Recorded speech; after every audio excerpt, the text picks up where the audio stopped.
She's an award-winning YouTuber and best-selling author obsessed with helping you go after the life you want. I like it. Join her as she seeks out the stories and strategies. Give me every little detail. Of extraordinary people who found success. I'm going to get emotional. Oh my God. Welcome to Detail Therapy with Amy Landino.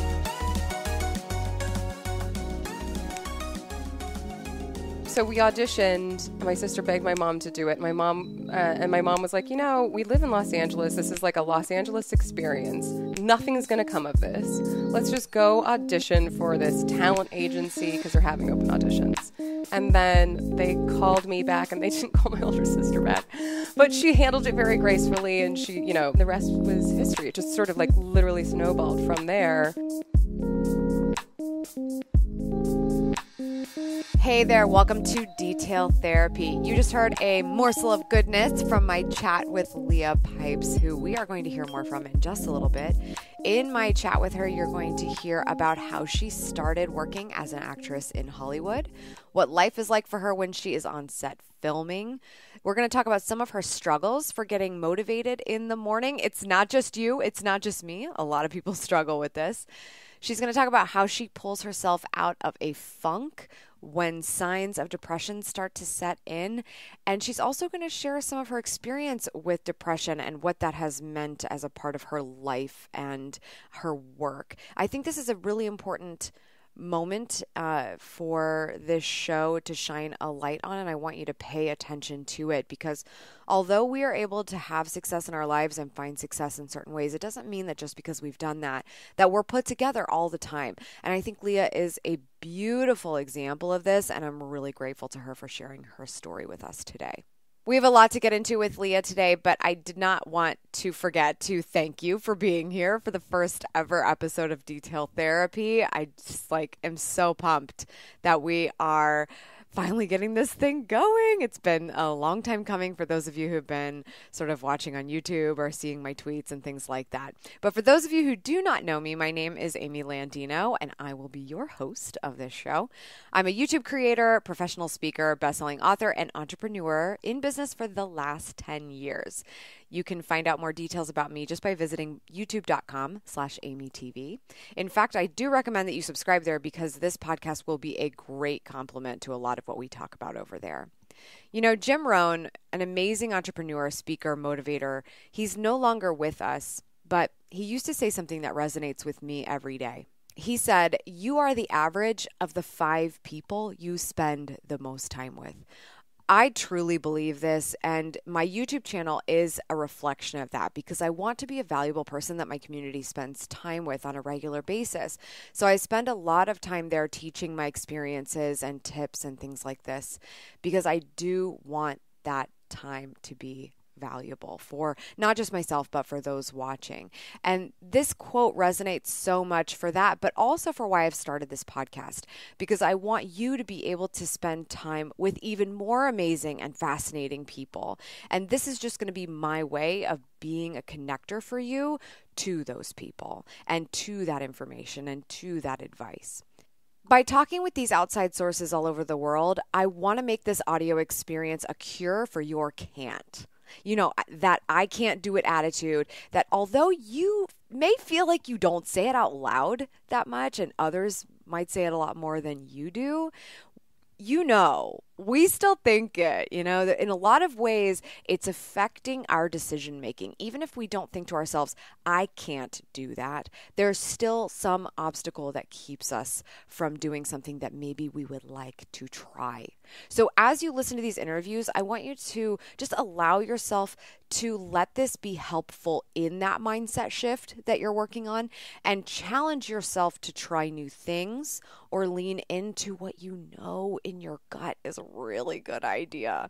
And you just might be letting things that don't matter that much to you and to your livelihood and to your happiness stop you. Be sure to check out episode 0 for a more expanded explanation of what to expect from this show. And thank you so much in advance for subscribing. When you do that, that tells me that I'm on the right track, that you're in it to win it with me, and that we're going to continue to make this experience better across the board. So thank you so much. With that, let's get into my chat with my next guest. Today, I'm sitting down with Leah Pipes. Leah is a TV and movie actress who you may have seen in films like the slasher sensation Sorority Row or the popular CW drama series The Originals. Just to give you some context on today's chat, I want to share that I was pretty humbled and overwhelmed by a tweet that Leah posted a few months ago, basically saying that she had been binge watching my channel on YouTube. I wasn't familiar with her work, but I was really excited to reach out to her and just find out what's going on in your life. You know, what is your day like? Why are you looking for videos about waking up early? It just seemed so interesting to me because on the surface, she looked very successful, doing awesome things, but also had no problem telling the world, like, hey, this is something I'm struggling with, and here's a person I am looking to for ways to improve. So since sliding into her DMs, we basically have been building a little bit of a friendship, I'd like to say. I dropped the fact that I want to be her new best friend in this episode many times, so pick up on that. But I'm really excited to share this podcast because we really dug into some issues. Specifically, the topic of depression came up and what her experience has been with that and these mindset stumbling blocks that a lot of us have. We just have it on different levels.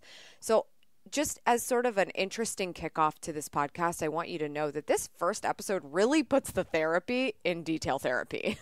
And I think you're going to enjoy it for that reason. So I don't want to waste any more time. Let's get into it. Welcome to the show, Leah Pipes. Leah Pipes, welcome to the show. Thank you. So glad you're here. Let me ask you a question. Okay. Why do you act?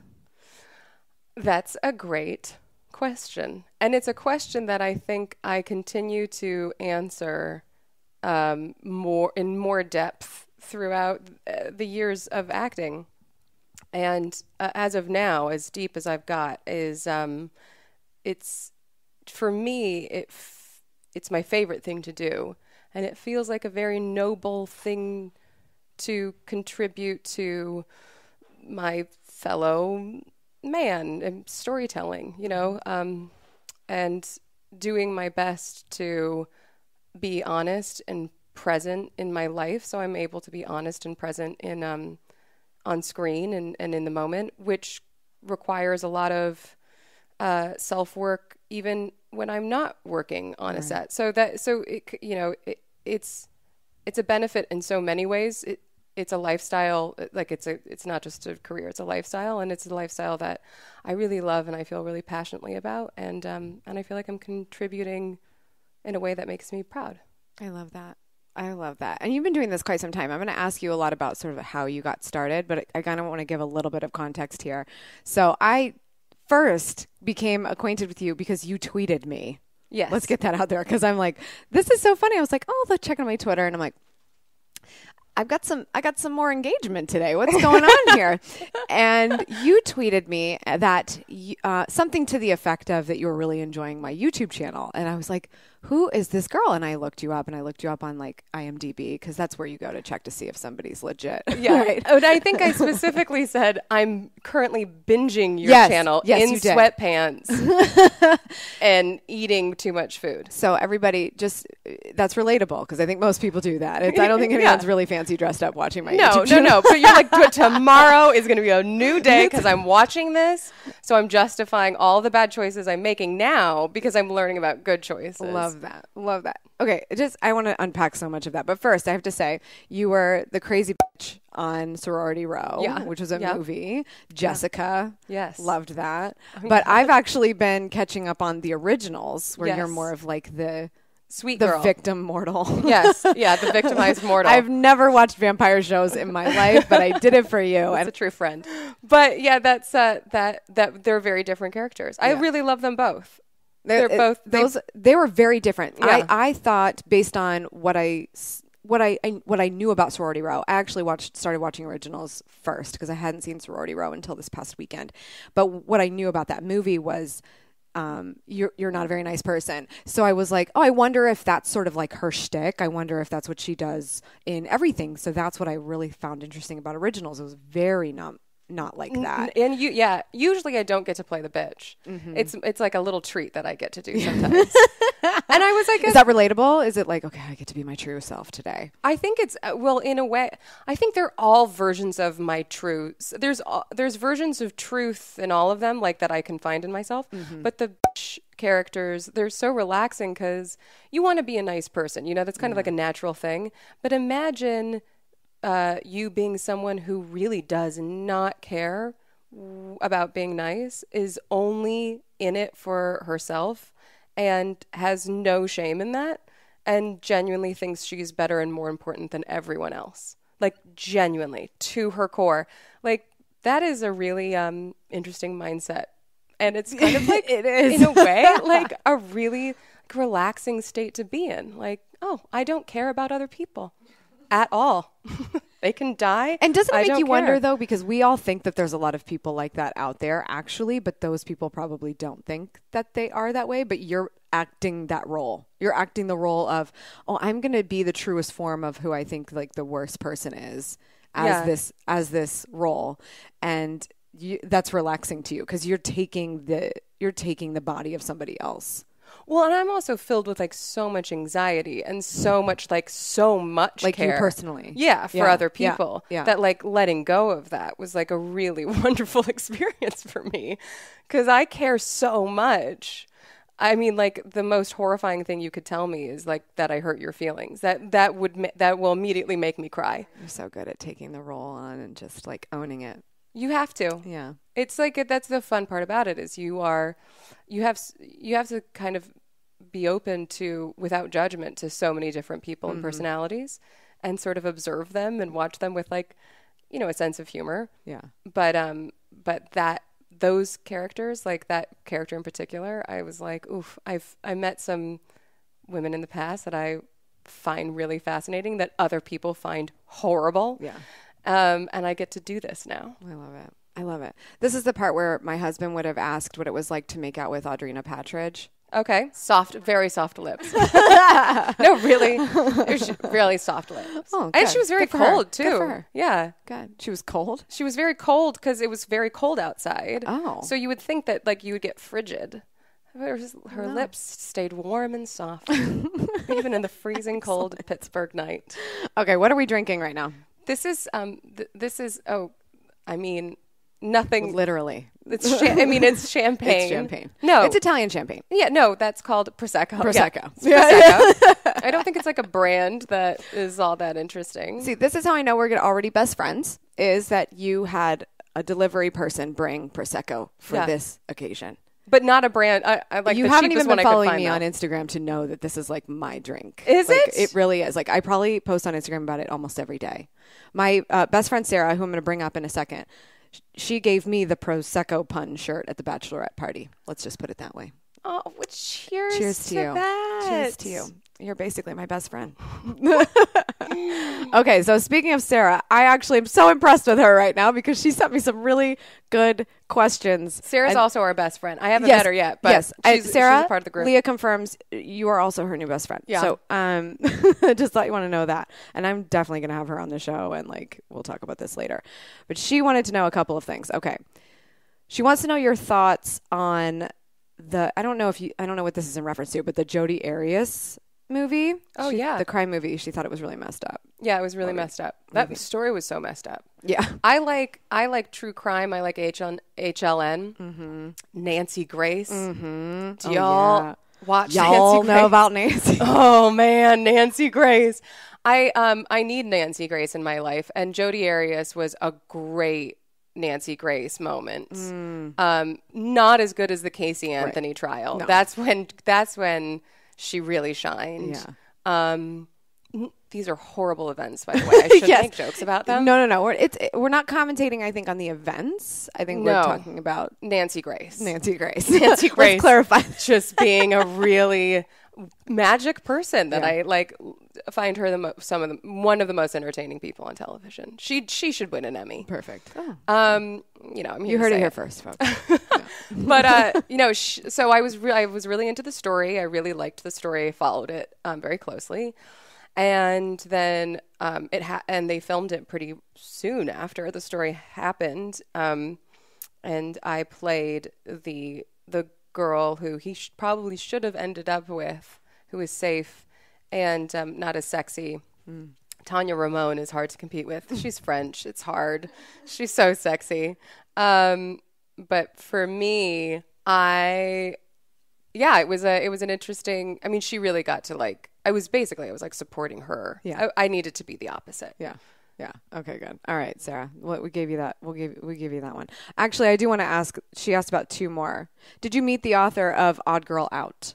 No, I didn't. You didn't? Okay, that was one of her questions. Oh, Sarah's a writer, so she would have loved to hear how that worked out. But I actually really enjoy this question because I've always loved some Jennifer Love. Did you ever meet Jennifer Love when you did Ghost Whisperer? Yeah. Yeah? I did. What was she like? She's lovely. She's super lovely. I remember she had a Lexus hybrid when like hybrids were like brand new and like just happening. And I was like, wow, look at that Lexus hybrid. I don't know. There was just something about that where I was like, oh, and her like outfits are so like, she's just like hair goals for days. Yes. I've always wanted her hair. Yeah. No, in person is even better. Like real hair goals. And she's like incredibly beautiful. And also the other person who was on that show was Mohr, who I did a lot of scenes with. And I actually like really became good friends with Mohr for like a hot minute, and like went to the guy I was dating at the time, and I went to go see him do a stand up. And then he did his Christopher Walken impression for my then, not boyfriend, but like guy. Yeah. He did his Christopher Walken impression for on his voicemail. Nice. Yeah. That's goals right there. Maybe you should Shout out. record my voicemail message. You don't want me to. I think it would be It'll good. take like I 20 do. times and it still won't be very good. I'd keep them all. It'd be great because I don't want people to leave me a voicemail. So we'll just keep letting you mess up for the duration of the recording. So you never actually get through it. How much time do you have? I don't know. We'll use it all up. People don't have patience, and then I won't get any voicemails, I think. Oh, I could definitely do that. I really like this idea. I just came up with that. Okay, let's go back to how you got started acting. This was a long time ago. You were youngin'. Yeah. Yeah. I was How did 12. this even happen? How do you start acting? Is it just something people in California fall into like constantly? I mean, I think certain people do. I was the only person growing up that ever did, and I was the only person in my family that did, and my parents are kind of the last people you would think that would be okay with this. But for me, I was a kid that just didn't do anything all that well. They had Relatable. So, and the rest of my siblings like are really high achievers. So it was kind of like hard for my ego.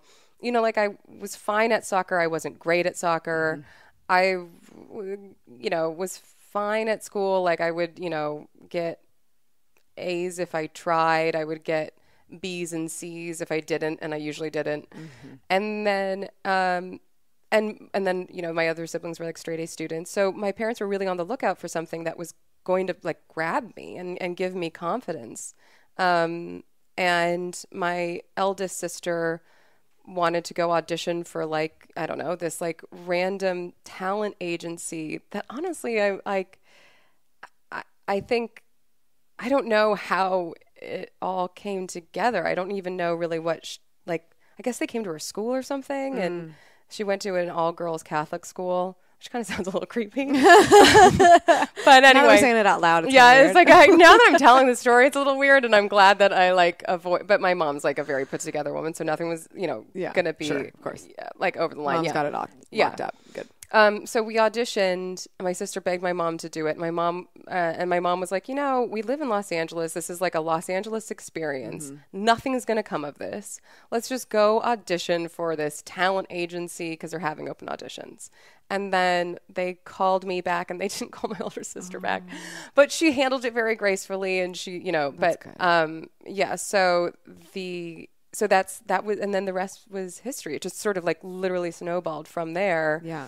And I have had highs and lows since then, but writing it out. Yeah.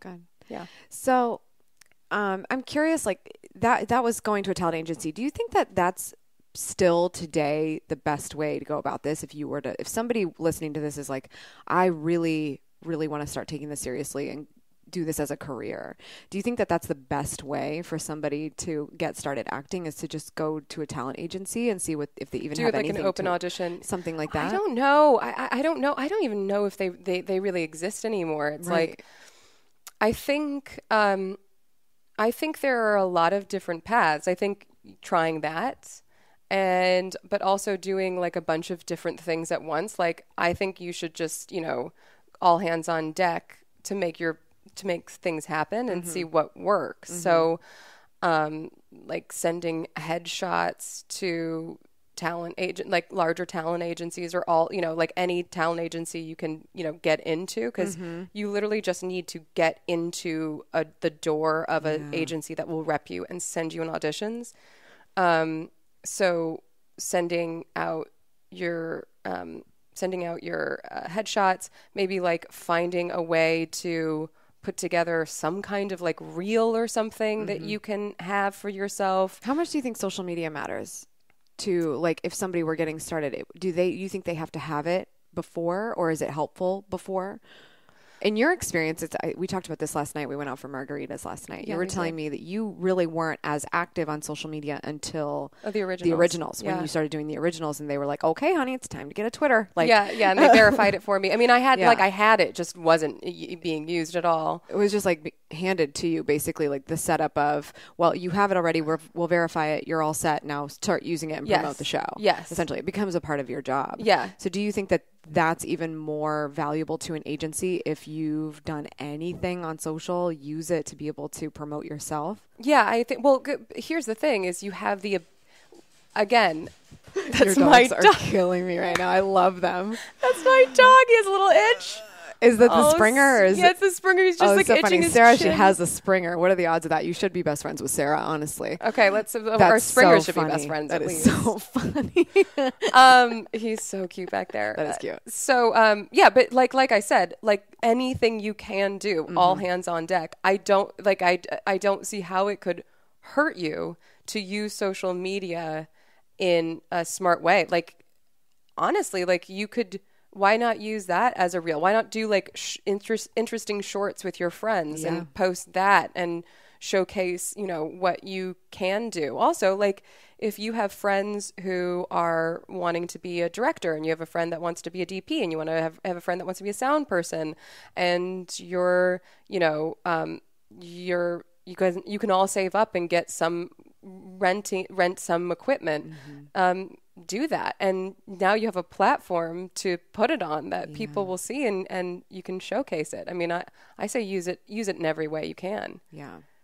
I just think it has to be so valuable. I mean, in every different field, it seems like, even if you wanted to write a book, right? A traditional publishing company is probably going to look at you in a different way if you actually do have an audience online, because it's on the author so much to have their own community to market their book, even if a company is willing to publish you. They don't do as much of the marketing. So it just seems like in every different field, it pays off in some way to at least have the starting version of a personal brand online. Just start talking to your community about what you do and what you're excited about and what value you bring. Yeah. I mean, I think that's huge. So I would imagine it would be helpful if somebody were going to get started. I'm dying to know what your life is like when you are shooting. So are you shooting something right now? No, I just finished shooting. Okay. A movie or a show? Movie, yeah. Okay. So when you were shooting a movie, what is your life like on a daily basis? Like when you're shooting a movie, are you there every day? Are you there for super long hours every day? What's that like? It's my favorite time of life. I literally get through the other parts of life so I can have that time in my life again. And are you saying like movie roles are your favorite thing? Like anytime I'm on set is my favorite time. That's awesome. You love your career. I love it. That's amazing. And and look, it's not always good to me. It's not always a healthy relationship. Well, a job is a job is a job. You can still love your work. Yeah. But no. I mean, not like there's a lot of rejection. It's a lot of no. It's a lot of no. And keeping like belief that, I'm going to work again. I'm going to be on set again. You actually start forgetting, like, why am I even doing this? Why am I doing this? Because for after the originals, like, at first I was like, okay, I really just want to like take my time and do something really special. But then as time like continued, I was like, like, oh my gosh, like, am I going to get to do something special that really speaks to me? And then it's like, no, I don't think I am. I've lost all hope. I just don't think it's going to happen. And then like within a matter of days, I like put myself on tape for this movie. And they send me the script. I read the script. I love this script. But at this point, I'm like so beaten down by disappointment. And I'm like, who knows what's going to happen? They're probably not even going to watch this tape, but like whatever. And you send it. It's like, and then all of a sudden they're like, no, you booked it. You have to fly in 3 days. And now you're on set again. Yeah. And you're doing your favorite thing. And whenever I'm on set, I'm like, it's worth it. It's worth the pain and the misery and the worry and the anxiety. It's worth everything just to fight to come back here. I'm going to get emotional. Oh my God. That's so fun. No one's cried yet. Oh no. I'm crying talking about how much I love being on set as an unemployed actor. That's so sad. You're not unemployed. You just got done filming. I just got done. Yeah. Okay. So yeah. What do you, okay. So here's the day. Yeah. The day it's never the same day twice. It is truly an adventure every single day. Wow.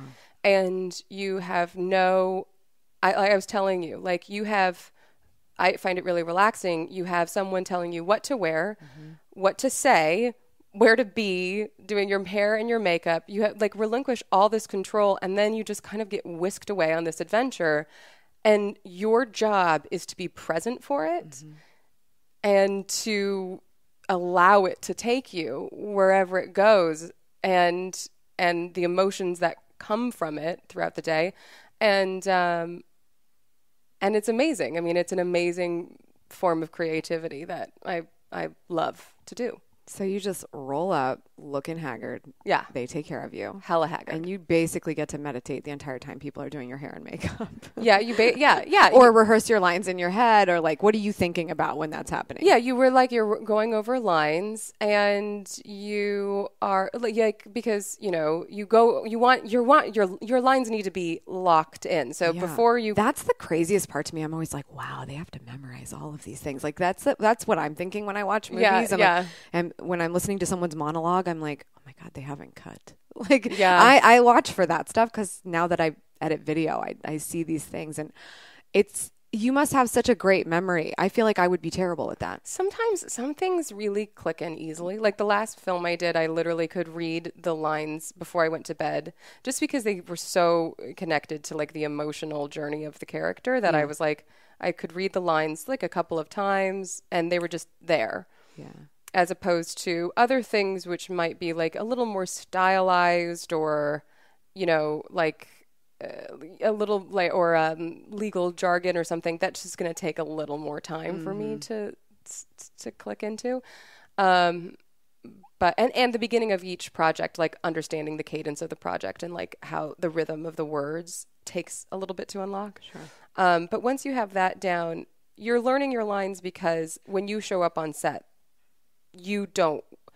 if you're still learning your lines, you're not being whisked away. You're still having to think too much about what you're saying. With the way I like to do it, I guess maybe not everyone, but the way I think is the best way to do it is to literally let go of thinking and just do and see what happens. I mean, you have a plan the day before, and then on set, you let go of the plan and you just trust that it's going to happen in the moment. And then also you have a director that says, oh, that was a terrible idea. Let's do something else.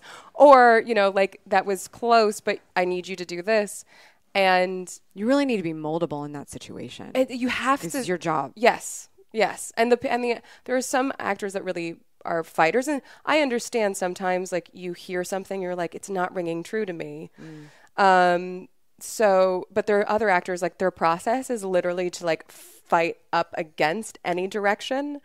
And then Do we call those divas, or how do we classify? No, because not all the time are they divas. Sometimes it's literally their process, and they have to. So they're justifying it in their head how they're approaching it, even though they're being a little bit rebellious. Yeah, they have to be rebellious, and then but they have to It's not. They're not. I'm pretty easily moldable, but they're not.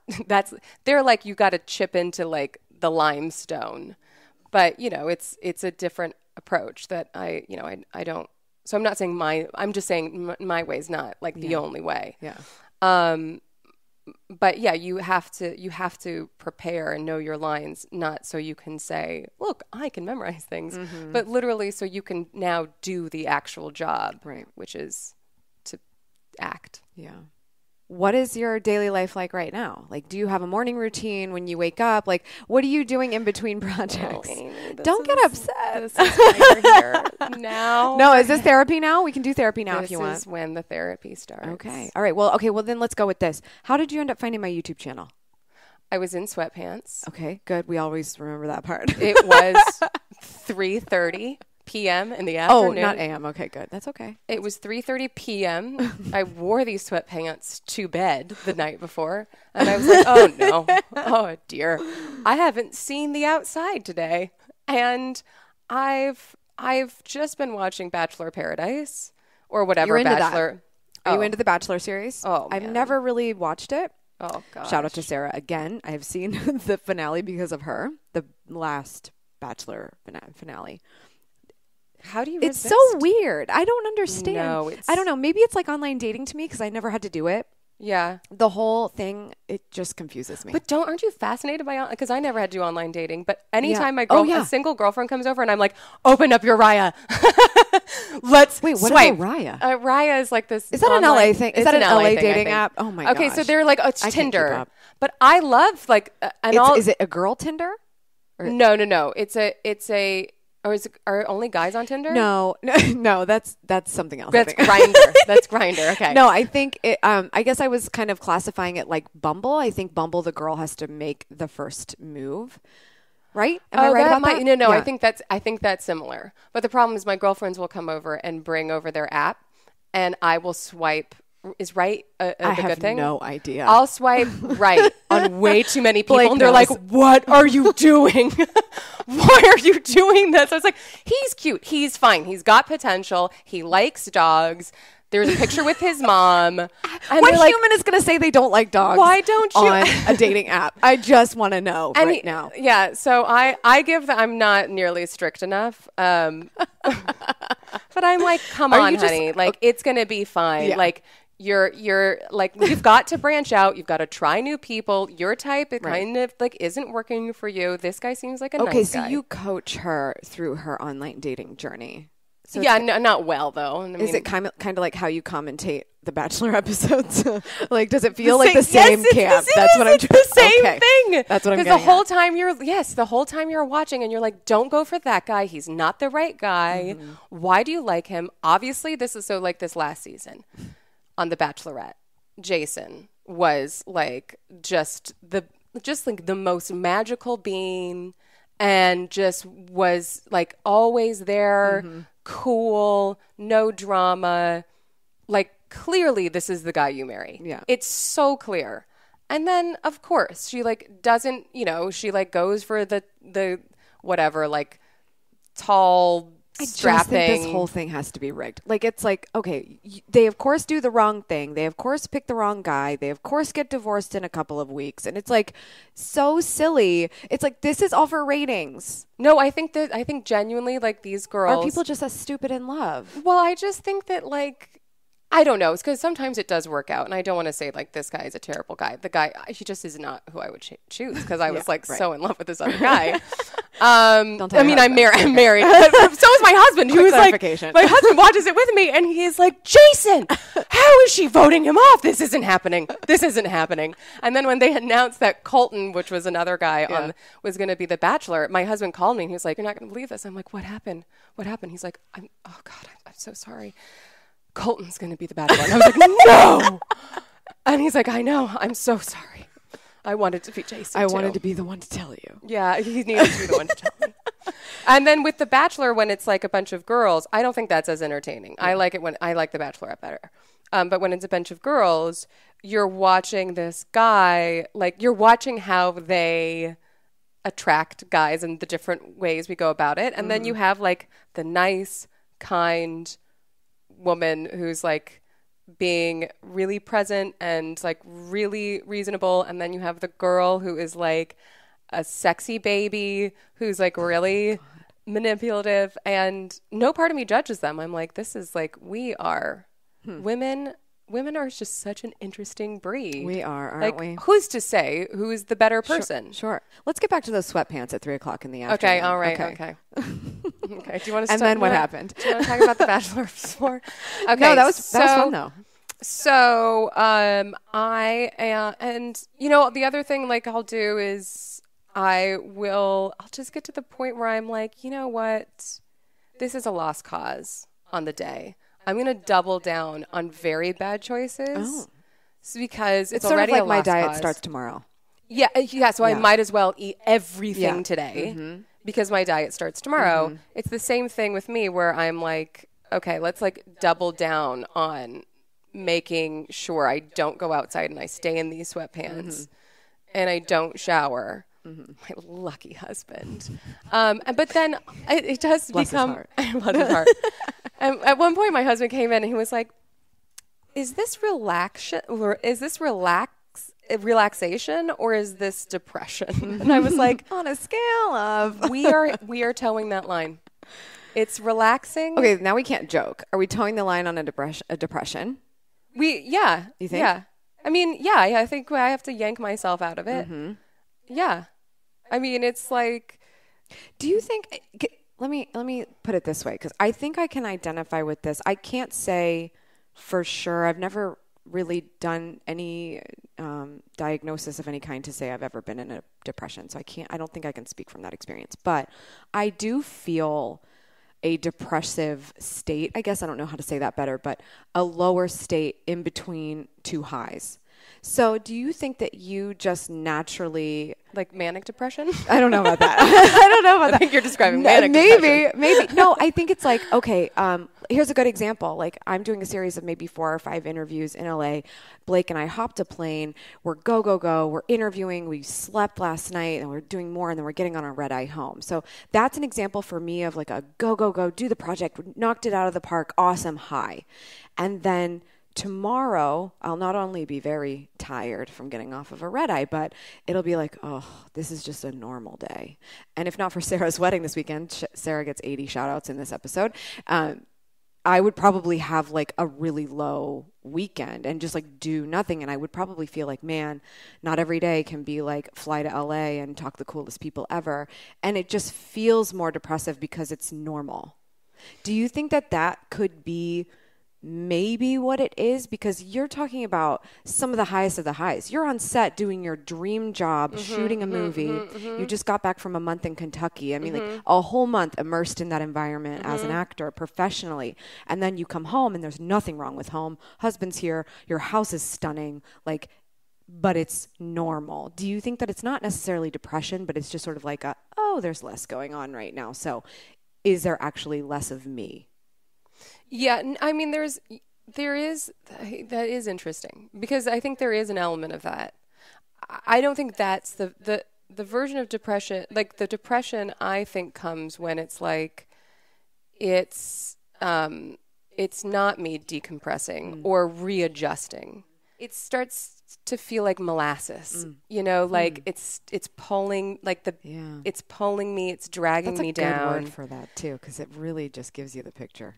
Yeah. As opposed to I'm decompressing, I'm taking time to like rest. And I'm also readjusting to it was go, and now it's not, which makes me a little sad. It kind of switches into this very sticky place. And I've been diagnosed with depression in the past and put on medication for it briefly.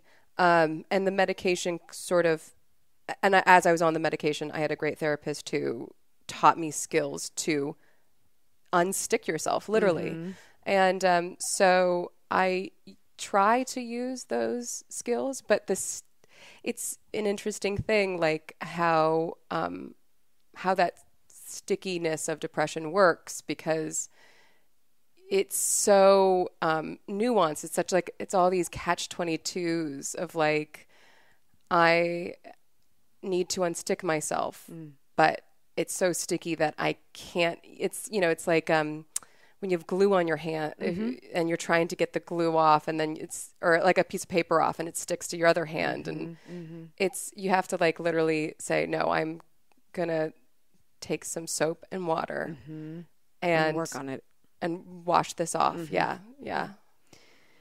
That sounds really, really hard. I mean, like, have you found any way to work on it? Like, what is your soap and water when this is happening and you know it's happening to you? And if you don't do something about it, it's going to be stuck there for a lot longer. Jogging. Really? Jogging. Getting outside. Yeah. I mean, if you're not a jogger, for me, I jog, and that's always been, that's literally for my sanity. It's not for like any sort of vanity reasons. That other things I do for vanity reasons, but jogging, it's literally... We can get into those too. Yeah. But also walking. I literally think like, get outside. Yeah. It doesn't matter what you look like. I also think there's something about it that, for me at least, it's also really connected to perfectionism. Like, I don't feel perfect enough to like show myself or like be in the world. I have to have this like image of perfection. Which on set is like this great thing where I let go of any sort of like vanity or ego, because this isn't me. It's a totally different person that I'm portraying. And so I'm not portraying myself, but when I have to portray myself in the world, I feel this huge pressure for a perfect sort of presentation. And I'm not perfect at all. And so I feel like I can't go outside until I can like be perfect, or live up to the standards, these impossible standards I have for myself. And social media doesn't help, because you're like looking at everyone else who looks so perfect, and you're like, well, I can't go out there. Like, look at everyone. If you get outside and you look around, and you look around at nature, and you look around at in the world, you start remembering, because there's something about isolating yourself where you become the center of the world. You know, like your view is so narrow. And if you can just go outside and widen your view just like a little bit, then you have space to start climbing out of the hole and start unsticking yourself. So if you start feeling if I start feeling suffocated, then I know, okay, I need to literally get outside, breathe fresh air, be in nature, probably be around other people. Hopefully they're nice people. Because if they're assholes, it's like, not the right not time. the day. Not the day. It just gives you like, there It's are other human people interaction. in the world. Yes. Are you an extrovert? Or are you introverted, do you think? I think my whole life people have told me I'm an extrovert, but I like don't ever want to go out, and I never. Okay, so this is the thing. Like, I'm starting to think. I wonder if like there's this classification of like, just because somebody wants to like hang out at home doesn't necessarily mean they're introverted. When you say like just now going outside, human interaction, you need that. I don't think this is an introverted or extroverted thing. I think that's just good practice probably for getting out of that state. But on a typical basis, do you think you thrive with energy when you are around people, or do you need to kind of like be by yourself in order to recuperate from being around people? Like, I'm an introvert. So right now I'm exerting a lot of energy to like present myself with people around me at the moment. And then later when I have quiet time alone, I can regain that energy back in order for me to have that next instance of being around people. I think for extroverts, it's the opposite. They get their energy from being around people. And when they're alone, they're more likely to feel like, ooh, like this isn't normal for me. Like, I need to get around people. Do you think you're in one camp or the other? I don't think I am. Really? I actually think it just sort of depends. It depends on the people, and it depends on my mind frame. Sometimes I really... Granted, I always have like anxiety, like going out, but once I'm out, like What do you think you're anxious about going out? I tend to, I mean, it's like, I just, my favorite thing is just like canceled plans. Like, I love when someone cancels plans on me. Like, even my favorite people. That's an introvert thing, I think. But once I'm there, I love being there, and I love being, so I do really like being around people. But I sort of dread it before I get there, even if I like love you so much. And that's something that I'm still like figuring out why. Honestly, I think it's just laziness and like the inconvenience of like having to go in my car and find parking. I'm with you. If I have to put makeup on, do my hair, like it's a whole thing. For me, it's parking. Anxious. LA, parking. Yeah. Wow. The driving around here has been awful. It's awful. It's awful. Yeah. The introvert extrovert thing, I just want to touch on one more thing because I think there's a misconception about like people on video. Like a lot of people assume I'm an extrovert, or actors. They just assume that you must have some like crazy extroverted personality in order to be able to do your job. Do you think that you've seen a theme with people that you work with, that they're one type or the other, and that stereotype is true, that you have to be extroverted and love being around people in order to be a good actor? No, I don't think that at all. No. But I think, I mean, I don't know. I think it's just a little, when I read about introverts and extroverts, I just think it's a little too black and white. Yeah.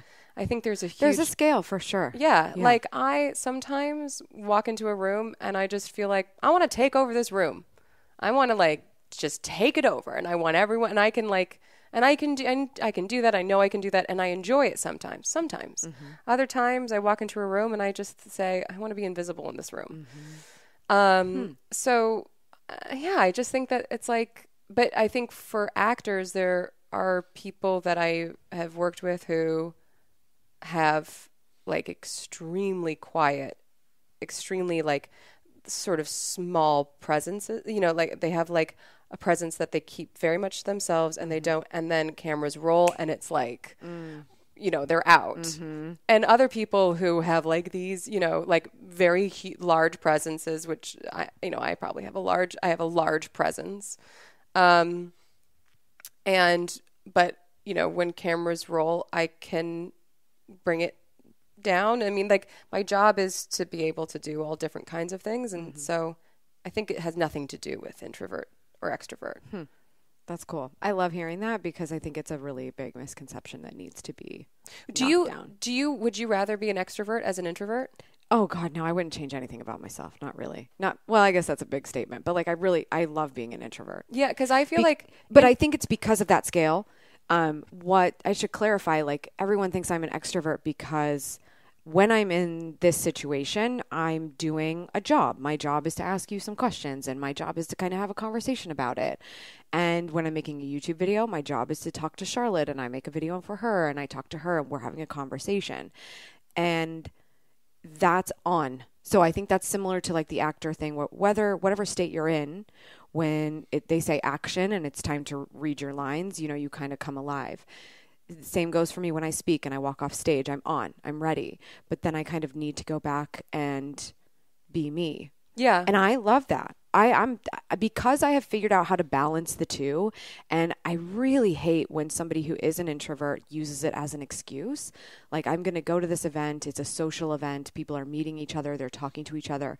And that person uses their introversion as an excuse to not engage and actually to be rude. I'm less worried about the people who don't like to start conversations, because I'm that person too. Yeah. I'm more likely to respond if somebody starts a conversation with me. I'm less worried about those people. I'm more worried about somebody that's just plain rude because they genuinely wish they were not there. Yeah. And I'm like, why are you here then? Yeah. That was my fear when I started going into business, meeting people like that, because when you work in the internet world, there's a lot of introverts, a lot of the original YouTubers started in their bedroom with no friends, turned on a webcam and tried to find anyone to talk to. Yeah. And, there's a lot of introvertedness in that. And then they would leave the house and they'd have a huge fan base and they wouldn't know how to deal. And I never wanted to be that. I wanted people to say, you are just like you are on video. I even feel more so that I'm sitting in your office when I'm watching a video of you now that I've seen you in person and when I'm talking to you, it feels the exact same. Like I feel like you're the same person. That's my goal. So I think that takes some practice with the scale of introvert, extroverted. Yeah. Because in order for me to be able to achieve that, I am exerting energy to do that. Right. I'm not a different version of myself. I'm just presenting myself differently. Yeah. And yes, exactly. Yeah. I think I think we have very different versions. I think we have a lot of different facets of ourselves. Yeah. The problem I have with introverts is I love my introverts. Yeah. Got a lot of them in my life. I'm your best friend, so. See, I love introverted women. I think they have this misconception at times that extroverts are narcissists. They confuse the two. Yes, if you're in one camp and you're absolutely sure you're in one camp, you have a lot of assumptions about the other camp. That is a big issue. Right. And I think extroverts are narcissists. And it's someone who is probably, maybe an extrovert, I'm like, oh, that kind of sucks because really you're just calling me a narcissist, not an extrovert. Right. And the thing is, it's I think we all have a certain level of narcissism that we're all dealing with and trying to get through. But yes, absolutely, you know what I mean. But also, I think the extrovert part of my personality isn't the narcissist part. I'm not saying I'm not a narcissist. They just have nothing to do with each other. Could be, could not. Maybe. Because the extroverted depends on the day. Yeah, the extroverted part is someone who is literally just energized and excited about other people. Yeah. Which is an amazing thing. It's not attention. It's literally engaging with other people gives them energy and excitement. Right. And I think that is a common misconception that I would like to squash. Good. Okay, let's go back to 3 p.m. in your sweatpants and you're talking about your afternoon. Yes. How did you find my YouTube channel and what video were you watching? I was watching how to look put together. I think I started with your how to wake up early. Oh, really? Yeah, how to wake up at 5 a.m. Yes. Mm-hmm. Why did you dig into that one? What were you thinking? Because it was 3 p.m. and you were hoping the next day would be start at 5. Yeah. And I was like, this is the solution. I wake up at 5 a.m. And the rest of my day starts as a person who wakes up at 5 a.m. So, obviously I have I'm a really, put together person. I woke up at 8:30 the next morning. Okay. Did you ever wake up at 5 a.m. after that? Accidentally. Did you get out of bed? No, I mean, I when I'm working, I no, of course. have to get up, but I do, and I've also had those moments of, okay, I'll have these moments of getting through the haze of being just a total, just wallowing in my own bad choices. And it feels really good but I also feel okay, when I do it, it can't be incremental. It has to be a whole overhaul of all of my choices. Not only do I wake up at 5 a.m., but I am making breakfast and it has to be this, and it's very healthy and it's granola and I'm making breakfast for the rest of the week. And then I have to do lunch. Again, it's perfectionism. You overdo it. Yeah. It's too much on my plate that it becomes exhausting and kind of impossible to literally shift so dramatically in one day. It starts feeling really overwhelming. Yeah. It's just the thought of, having to do that, that I avoid it. And I'm really bad at saying, no, it's literally this one incremental thing and everything else you can continue totally failing at. What have you decided you're going to do at 5 a.m., which would give you the reason to wake up at 5 a.m.? Bigger than I'm going to be a 5 a.m. person. I tried journaling. Okay. But I have a lot of time to journal throughout the day. Yeah. Because I have a lot of time. But your ideas first thing in the morning might be more interesting than those in the afternoon, especially if we get to sweatpants at 3 p.m. Yeah, they do. And that, I mean, a lot of great writers, they wake up at sunrise. And that's when it's supposedly. Or just whenever, let's say it's 8:30. You wake up at 8:30 and you just that's the first thing you do is you write out what's on your mind. Have you ever heard of The Artist's Way? It's a book by Julia Cameron. Yeah. I love the morning pages. Yeah. 3 pages of just mind dump first thing in the morning. I do it after drinking lemon water. it's kind of like, okay, whatever's on my mind, whatever's bugging me, whatever I'm thinking about, whatever I'm keeping inside, just get it out on paper, and it becomes approachable. It becomes something I can deal with. I have a question about the lemon water. Okay. When I'm like my lemon water self, you know what I mean? Mm-hmm. Yeah. Your best self. Yeah, it's my best self. Mm-hmm. First of all, I buy lemons from first of all, I go to the grocery store to get the lemons. Yes. On a regular basis. But okay. Okay. But the lemons are... they come to the home, Like, lemons come to the home. You remember to order the lemons. Yes. Like, the lemon water... but if you forget to go... If you forget to go, you don't have any lemons. And you don't have any lemons. Can't make lemonade. You cannot make any lemon water. Or lemon water in the morning. What do you do? Is there a way to, like, approach it that... you always have to do with what you can with what you have. So if I ran out of lemons, and here's my problem. Can someone please tell me how to store lemons? Like, for some reason, they go bad so fast for me. I end up having a bag of moldy lemons, and it's probably because I'm from the Midwest and they just don't have good lemons. But no, I mean, exactly. You also have to time the lemons on a properly. regular basis, and I get frustrated by that. But I know that, and I've been trying to treat coffee a lot differently. I took some time off from coffee because it used to be, it was like, wake up, lemon water. As soon as I'm done drinking 16 ounces of lemon water, I get to have my coffee. But I became so addicted to coffee, I had to take like 5 months off. And now it's just a treat after I work out. So my job is to drink water first thing when I wake up. So if I don't have lemon, I just drink water. Yeah. Okay. You have to drink. I mean, like, I'm dying for water. I mean, you get it, girl. Do you want some water? I know. I need to get. No, do you want to go get your water? I want the Prosecco. I'm good. Mother's milk.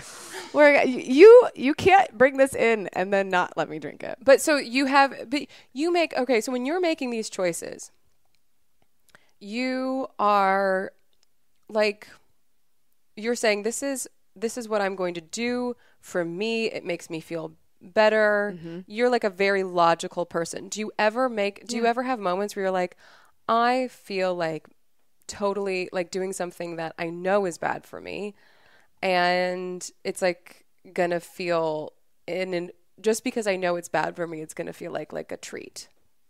That's what reality TV is for me. Okay. Definitely. If you ask my husband, like, I don't tend to sit on our couch very often. Like, I will if it's like, okay, we're going to watch a movie together. He's usually yelling at me like, what are you doing? Like, let's watch something or let's do something. It's like time to chill in the evening. But I'll always be running around doing something, like picking up after my dog or unloading dishes. So when I do have those moments, they tend to be like a free Saturday. Mm-hmm. And I'll be like, I think I'm going to turn on Bravo and see what the housewives are up to. Mm-hmm, mm-hmm. And then it becomes an all-day thing. And then it's like, maybe I'm in my sweatpants all day long. Maybe I'm going to sit on this couch. And I know when I sit on that couch, I'm stuck there because it just is a nice couch. And I sit there all day and it's a lovely experience. And I just let it be.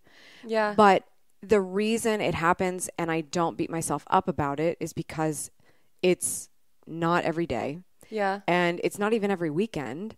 And I don't know if you've ever seen a video of mine about calendar blocking or scheduling, but I tend to be a little rigid with my time. Yeah. And so if there's nothing on my calendar, it's a free-for-all because I put everything on my calendar that I have to do. And if there's something on my calendar, especially if I have to film a video, which because I post on Sundays, sometimes I do have to film on the weekends. I'll film on Saturday. Yeah. If I have to film on a Saturday, there's no way I'm touching that couch because I'll never come back. Right. I'll never come back from it.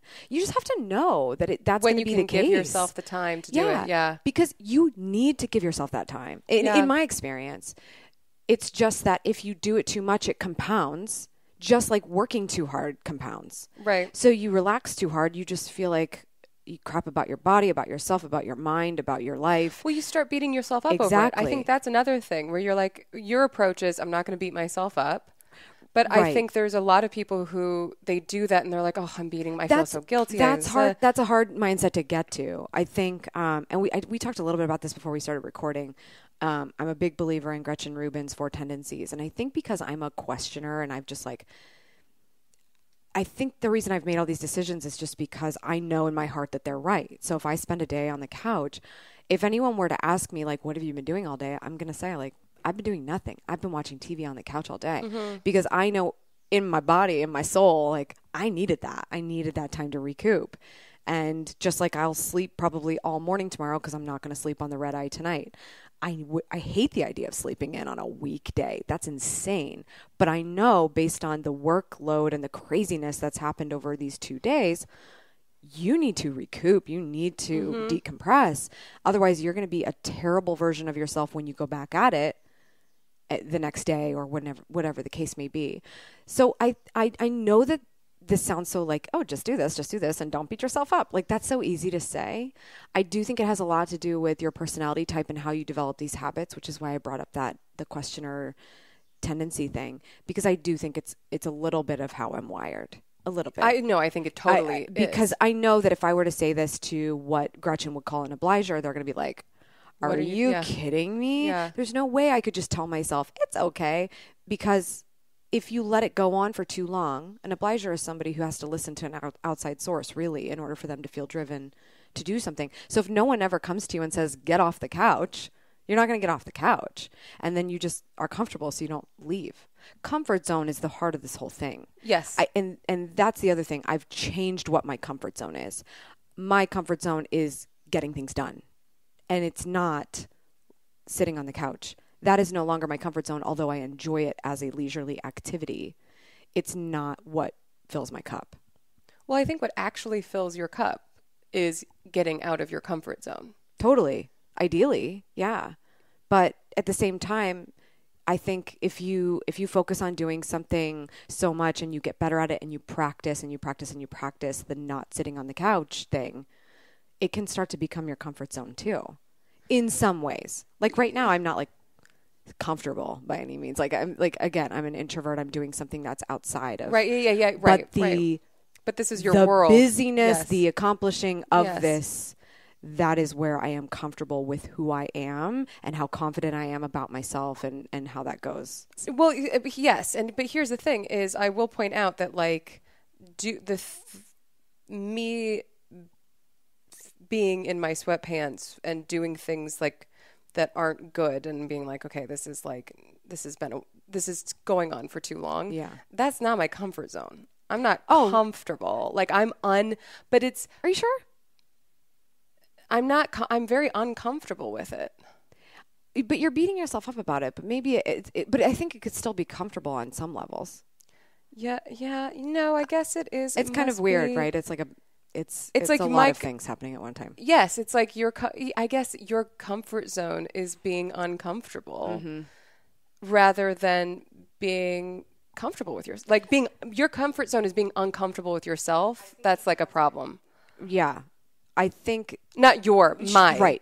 When your comfort and zone is being uncomfortable in yourself. How I operate, it comes down to what I've taught myself about like how I've gained confidence. I don't believe that you just like have confidence. I don't think you just like one could say like, holy crap, like Leah's watching Amy's videos. What does she need Amy's videos for? She's a successful actress. She does all these things. Like, I think you pick up confidence along the way as you do things. You're probably very confident when you're on set because it's something you've prepared for. You are experienced in it. You go in, you do your best work possible, and you kind of have that confidence.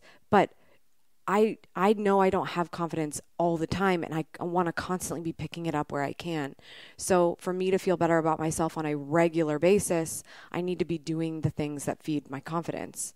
And so that's sharing an idea I have in a YouTube video and making sure that's consistent, because if I'm not consistent, then I'm going to beat myself up about the fact that my audience is waiting for something that I promised to them. And then speaking on stage, that's something that is very hard, but I've gained confidence from that because I'm like, wow, lots of people hate to public speak, but I enjoy it. And that's so cool that I have that skill set. I want to do more of that. So I do it even though it's uncomfortable, because in the long term, I'm going to be comfortable with who I am because I have taken myself out of my comfort zone because I've told myself I'm doing the work. And you've proven yourself you proved to yourself how strong you are. Yeah. Yeah. Like by doing that, you prove to yourself what you're capable of. And the more you're proving yourself to yourself, obviously, the more confident you're going to be. Yeah. As opposed to, I can't do that. Or I'm not doing that. Thus, I don't know if I can do that. Thus, I can't do that. Right. Thus, I'm not as valuable as someone who can do that. But the difference is that other person just did it. Right. Exactly. And you're having a conversation about can and can't. and they're just having a conversation of do or do not. And the more you're thinking about what you can do or what you can't do, you're right either time whenever you say that to yourself. Right. It really is about the conversation that you're having with yourself, which can be tough if you're dealing with a depression at the same time, because that's a whole mindset.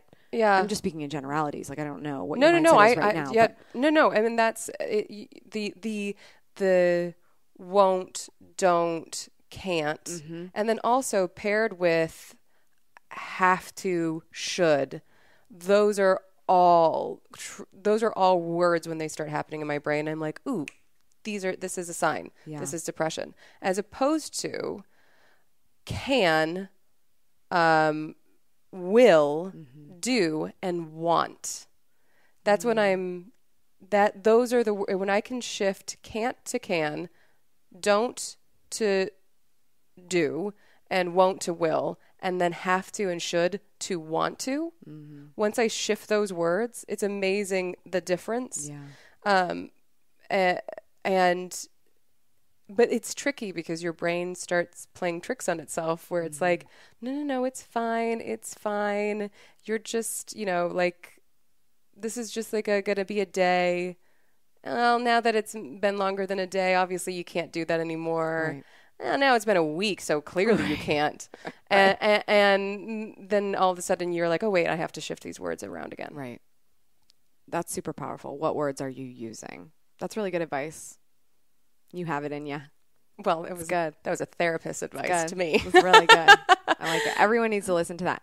Okay, I wanted to stay here and talk to you all day long. Can we do that? Sure. No, we actually can't. No, I don't think we can. But you're welcome to. I might still do it, but we have to cut this off. Okay. So I'm going to come back and record another podcast with you because this was really good. I'll come to Columbus. Yeah. That would be awesome. Okay. I have one more question for you, but before I ask it, can you just kind of pimp yourself out? What's your Instagram? Where can people follow you? You can follow me on Instagram at Leah Marie Pipes 10. And on Twitter, Leah Marie Pipes. Nice. And that's all I've got Those are your so favorites? far. Instagram, Twitter? Yeah. Cool. Okay. So before we go, I would love to hear from you what you believe it means to go after the life that you want. Why not? Why not? You've got to accept this isn't forever. It's valuable and because it's fleeting. So why not? This is it. This is all you get. Or maybe not. I mean, I don't know. I'm not saying that I know everything but it's my gosh, I mean, literally give me one reason why not. Awesome. Thanks for being on, Leah. Thank you for having me. Oh, this was fun. It was fun. All right, let's do a little detail recap of my chat with Leah. First, in Leah's experience with these mindset challenges and depression, she gets outside and in touch with people so she can widen her perspective and make sure she's keeping herself from getting too low in her mind. So think about that. Get outside. Open up your world. Get out in the sun. Let light hit your face. Do these things when you're starting to feel that negativity hit and it's really bringing you down. Get out into the real world. Get outside of yourself. Next, she mentioned movement. She, in particular on this issue of mindset challenges, loves to go for a jog just to clear and elevate her mind. So I thought this was a great tip because often we get so caught up in the moment and feeling down that it feels like it's impossible to actually move your body. But in reality, you and I both know that this isn't just great for your health, but it's great for your mindset. So if you don't, move your body just for the sake of the long-term goal, which is this is good for my health, I'm going to be healthy because of this, at least think about it for this short-term goal, which is, I'm not feeling my best today. And so I'm going to immediately move and get outside, let light hit my face, maybe pick up my heart rate a little bit. And with that, I'm hoping the result will be that my mindset is a little bit elevated. It's a little bit more positive so I can have a better rest of my day. And together, ideally, these are going to compound and make the impact even stronger for you in the short and the longer term. This last detail is in the interest of leveraging social to become discovered. It doesn't matter if you want to get into the world of acting or if it's something else entirely. Leah talked about working with what you have and who you know. So let's say you have some creative friends or friends in this similar mindset of the path that you're trying to go down. How can you create something together? How can you help each other raise awareness about each other and elevate all of your skill sets so that you can raise awareness for the actual goal that you have set for yourself? So build everyone's portfolio, work together, and when you're all in a situation of we need to do anything we can to go after the life that we want, do it together and exponentially increase the opportunity that's in front of you. What an amazing way to kick off the first episode of Detail Therapy. Thank you so much for being here. You know, I have a feeling you like things in your earbuds. Am I right? If you love getting advice straight to your earbuds and you would like some simple steps for living your best life every day, I have something special for you. It's a free audio training with the 7 essential details for going after the life that you want. To receive this audiogram, subscribe to this podcast and take a screenshot to show you're subscribed. Email your screenshot to hello@detailspodcast.com with audiogram, please, in the subject line or something like that. I mean, like audiogram is kind of a funny word. When you send that email, we will get this free little chat over to you right away. So go and get it right now. Thank you so much for tuning in. I appreciate it as always. If you would like to discover even more actionable details, head over to AmyTV by typing in your browser youtube.com/AmyTV or search for Amy Landino in your YouTube app. Subscribe for good vibes and remember to continue to go after the life that you want. Cheers.